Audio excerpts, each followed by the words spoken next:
Are you struggling to turn your ideas into clear, focused paragraphs in your unseen prose response? You're not alone. Many students say they have ideas, but they don't know how to turn them into structured, examiner-friendly writing. In this lesson, I'll walk you through a simple but powerful 3-step method to help you write strong, analytical paragraphs for unseen prose questions. And to make it really clear, I'll show you 2 full model paragraphs, one from a reflective extract and one from a dystopian one. This way, you can see exactly how the method works in different types of texts. Let's begin. Here's the method. It's called the 3-step paragraph method. 1 idea, 3 steps, solid analysis. Step 1, make an observation, focus on something that stands out.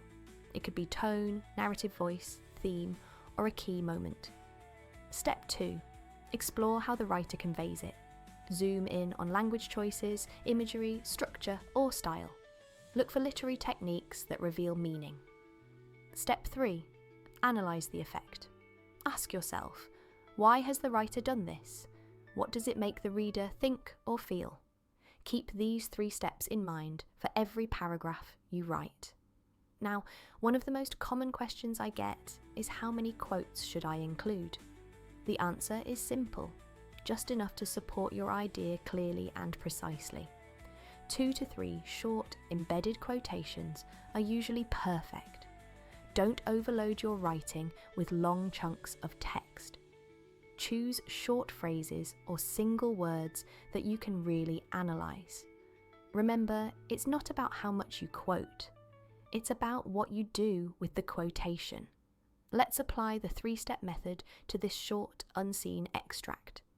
This fictional piece is called The Return. Listen carefully. The house stood at the edge of the town, its windows blank and unwelcoming. The gate creaked open under his touch, protesting his return. Inside, the rooms were cold and orderly, untouched yet unfamiliar.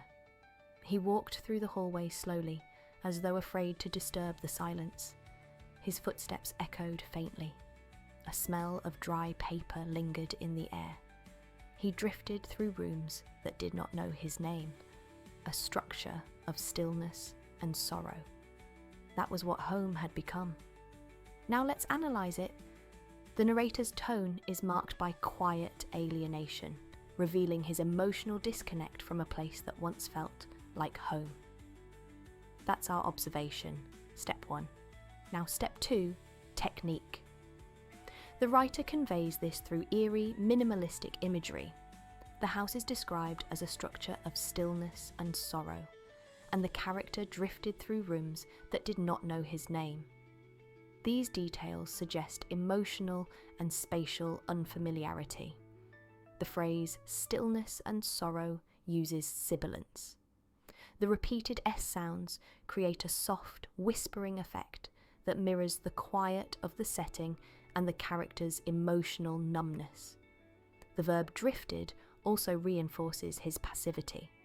And step 3, the effect is to draw the reader into the character's internal dislocation. Although he has returned home physically, he no longer belongs emotionally. The house, once a place of memory and identity, now feels foreign. It becomes a reflection of loss or change. Now let's shift to a completely different style, a dystopian narrative. This will show you how the same method can work with a very different tone and subject matter. This fictional extract is called The Shift. The sun no longer rose.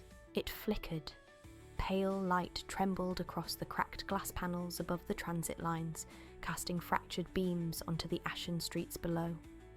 Workers moved in silence, no footsteps, no voices, only the mechanical cough of the air filters. A girl, no older than 17, clutched her work permit in one hand and her ID tag in the other. Around her, grey buildings loomed like tombstones. There was no sky, only smoke. The city no longer breathed. It inhaled. When the horn sounded, the ground beneath her boots vibrated with dread. The shift had begun. Let's break this down. The extract creates a tone of oppressive control and bleak detachment, reflecting the girl's existence within a dehumanizing dystopian system. That's our observation. Step 1. Now step 2, technique. The writer uses personification and stark imagery to portray the city as a lifeless, consuming force. For example, the line, "The city no longer breathed." It inhaled inverts a natural human action, making the city feel artificial and threatening. The girl's youth, paired with her bureaucratic obedience, holding a work permit and ID, highlights the loss of innocence. And the line, "Grey buildings loomed like tombstones," associates the setting with death and decay. Step 3. The effect of these choices is chilling. The reader senses that identity, freedom, and even emotion have been stripped away. They are replaced with obedience and fear. When the ground beneath her boots vibrated with dread, it's clear that labour is not just a duty, it's a feared ritual. This reinforces the dystopian idea of a society ruled by control and surveillance. Let's quickly recap what makes both of these model paragraphs effective. Each one begins with a single clear idea. Tone and theme are established up front.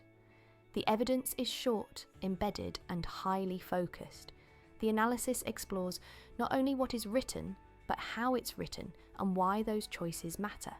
And most importantly, each paragraph ends with a thoughtful, developed explanation of the writer's effect. It avoids vague statements like, "It makes the reader want to read more." This is exactly the level of clarity, precision, and sophistication that examiners are looking for. So the next time you're writing an unseen prose response, remember the 3 steps. Observe, explore, effect. Stick to one idea per paragraph. Support it with evidence and always explain why the technique matters. If this helped, subscribe, leave a like, and let me know in the comments what you'd like me to cover next. Thanks for listening.